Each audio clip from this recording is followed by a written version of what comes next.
আমার কলিজার আপু আর ভাইয়ারা কেমন শীত পড়েছে বলুন তো।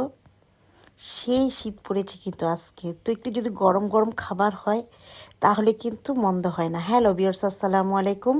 কেমন আছেন সবাই? আশা করি আল্লাহর রহমতে সবাই ভালো আছেন। শীতে সব ধরনের সবজি দিয়ে মানে আমার ঘরে যা ছিল সেই সবজি দিয়ে নরম খিচুড়ি তৈরি করব, সেটা রেসিপি আপনাদের সাথে শেয়ার করছি। ভাতের চাল আর মুগের ডাল নিয়েছি এখানে 2.5 কাপ পরিমাণের মতো মেজারমেন্টে, আর সবজি নিয়েছি পছন্দ অনুযায়ী ব্রোকলি, তারপরে মিষ্টি কুমড়া, আলু। আর এগুলো কিন্তু ধুয়ে রেখেছি আগে থেকেই, আপনি আপনার পছন্দ অনুযায়ী সবজি নিতে পারেন। এরপরে চাল ডাল কিন্তু ধুয়ে ভিজিয়ে রেখেছিলাম। যে হাঁড়ির মধ্যে আমি রান্না করব সেই হাঁড়ির মধ্যে নিয়ে নিয়েছি। এরপরে দিয়ে দিচ্ছি 1 চা চামচের মতো মরিচের গুঁড়া, 1 চা চামচের মতো হলুদের গুঁড়া, 1 টেবিল চামচ পরিমাণের মতো আদা পেস্ট, 1 টেবিল চামচ পরিমাণের মতো রসুনের পেস্ট, আর লবণ দিয়ে দিচ্ছি স্বাদ অনুযায়ী। আর পেঁয়াজ তো অবশ্যই দিতে হবে। পেঁয়াজটা আমি একটু মোটা মোটা করে কেটে নিয়েছি, এখানে 3টা পেঁয়াজ ছিল। আর 1 চা চামচের মতো ধনিয়া গুঁড়া, 1 চা চামচের মতো জিরা গুঁড়া দিয়ে দিচ্ছি।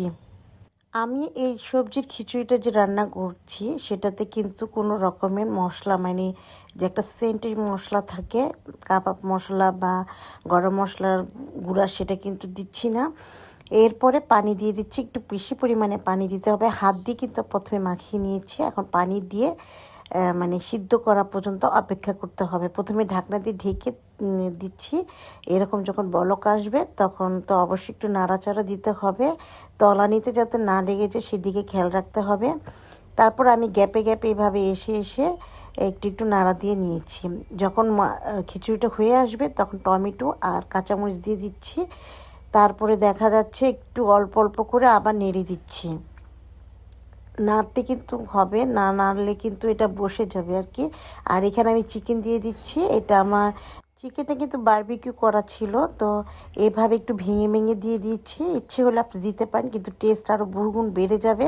এরপরে এর পাশে একটি চুলার মধ্যে আমি ঘি দিয়ে এটা মানে বাগার দেব, তেল দিয়ে দিব না। আপনার ইচ্ছে হলে তেল দিতেও পারেন, কিন্তু আমি তেল দিয়ে দিব না যেহেতু বাচ্চারা খাবে, আর আজকে একটু প্রচণ্ড শীতও পড়েছে, সেই জন্য আমি ঘি দিয়ে একটু এটা বাগার দিয়ে দিচ্ছি।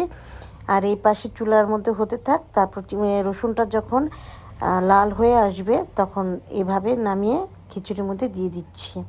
এখানে কিন্তু 1.5টা মানে রসুন ছিল, একটা পুরোটা আর আরেকটা থেকে অর্ধেকটা নিয়েছি। এরপর ধনেপাতা দিয়ে নামিয়ে ফেলবো। চুলা কিন্তু এখন অফই রয়েছে।